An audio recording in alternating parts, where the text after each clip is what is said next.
ಹರಿಹರ ಕೂಡಲ ಸಂಗಮ ಪಂಚಮಸಾಲಿ ಪೀಠದ ವಿವಾದದ ಕುರಿತು ದಾವಣಗೆರೆಯಲ್ಲಿ ಶಾಸಕ ಬಸವನಗೌಡ ಪಾಟೀಲ್ ಯತ್ನಾಳ್ ಪ್ರತಿಕ್ರಿಯಿಸಿದರು.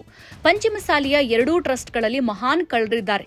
ನಮ್ಮದೇನಿದ್ರೂ ಪಂಚಮಸಾಲಿ ಸಮೇತ ಎಲ್ಲಾ ವರ್ಗದವರಿಗೆ ಮೀಸಲಾತಿಗಾಗಿ ಹೋರಾಟ.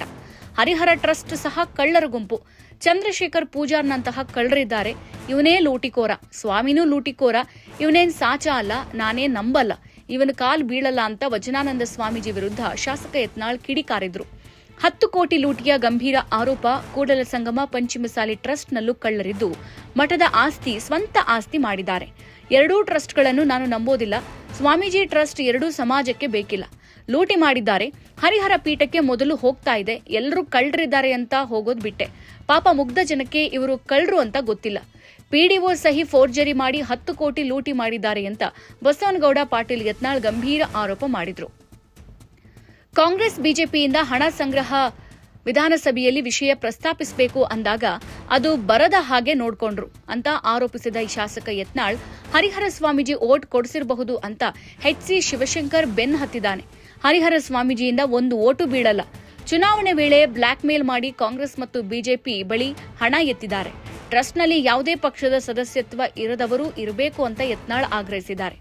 ಮುಂದುವರೆದು ಮಾತನಾಡಿ ಶಾಸಕ ಯತ್ನಾಳ್ ಮೇ 9ರಂದು ಚಿತ್ರದುರ್ಗದಲ್ಲಿ ನಡೀತಾ ಇರುವ ಬಿಎಸ್ವೈ ಅಭಿಮಾನೋತ್ಸವ ಆರ್. ಅಶೋಕ್ ಹೇಳಿದ ಹಾಗೆ ಇದೊಂದು ಕುಟುಂಬದ ಕಾರ್ಯಕ್ರಮವಾಗಿದೆ. ತಮ್ಮನ್ನು ತಾವು ಹೊಗಳಿಕೊಳ್ಳೋಕೆ ಕಾರ್ಯಕ್ರಮ ಮಾಡಿಕೊಳ್ತಿದ್ದಾರೆ. ನಮ್ಮ ತಂದೆ ಹೆಸರು ತೆಗೆದ್ರೆ ರೋಮಾಂಚನ ಆಗುತ್ತೆ ಅಂತಾರೆ. ರೋಮಾಂಚನ ಆಗುತ್ತೋ ರೊಮ್ಯಾನ್ಸ್ ಆಗುತ್ತೋ ಗೊತ್ತಿಲ್ಲ. ಇವನ ನೇತೃತ್ವದಲ್ಲಿ ಹೋದ್ರೆ ಕರ್ನಾಟಕದಲ್ಲಿ ಬಿಜೆಪಿ ಅಧಿಕಾರಕ್ಕೆ ಬರಲ್ಲ ಅಂತ ಭವಿಷ್ಯ ನುಡಿದ್ರು. ತಮ್ಮ ತಂದೆಯ ಕಾರ್ಯಕ್ರಮಕ್ಕೆ ಅವನೇ ಗುದ್ಲಿ ಹೊಡಿತಾನೆ. ತಂದೆ ಹೆಸರು ಹೇಳಿದ್ರೆ ರೋಮಾಂಚನ ಆಗುತ್ತೆ ಅಂತಾನೆ. ಕಬಿನಿ ಜಲಾಶಯದಲ್ಲಿ ಆಗಿದ್ದ ರೊಮ್ಯಾನ್ಸ್ ಆಯ್ತು, ಬೆಳಗಾವಿ ಸಭೆಯ ರೊಮ್ಯಾನ್ಸ್ ಆಯ್ತೋ ಗೊತ್ತಿಲ್ಲ ಅಂತ ಬಿವೈ ವಿಜಯೇಂದ್ರ ವಿರುದ್ಧ ಬಸವನಗೌಡ ಪಾಟೀಲ್ ಯತ್ನಾಳ್ ವಾಗ್ದಾಳಿ ನಡೆಸಿದ್ರು. ಅಪ್ಪ ಮಕ್ಕಳು ಯಾರನ್ನು ವಿಶ್ವಾಸಕ್ಕೆ ತೆಗೆದುಕೊಂಡಿದ್ದಾರೆ? ಒಬ್ಬ ಮಗ ರೋಮಾಂಚನ ಆಗುತ್ತೆ ಅಂತಾನೆ, ಮತ್ತೊಬ್ಬ ಮಗ ಕಾರುಗಳಿಗೆ ಸ್ಟಿಕ್ಕರ್ ಅಂಟಿಸಿ ಓಡಾಡ್ತಾನೆ. ಬಿಎಸ್ವೈ ಪುತ್ರ ವ್ಯಾಮೋಹಕ್ಕೂ ಮುನ್ನ ನಾನು ಅವರ ಅಭಿಮಾನಿ ಆಗಿದ್ದೆ. ಅಲ್ಲಿವರೆಗೆ ಯಡಿಯೂರಪ್ಪ ಒಳ್ಳೆಯವರು ಇದ್ರು. ಪುತ್ರ ವ್ಯಾಮೋಹ ಬಳಿಕ ಕೌರವನ ತಂದೆ ಧೃತರಾಷ್ಟ್ರ ರೀತಿ ಆಗಿದ್ದಾರೆ ಅಂತ ವಾಗ್ದಾಳಿ ನಡೆಸಿದ್ದಾರೆ.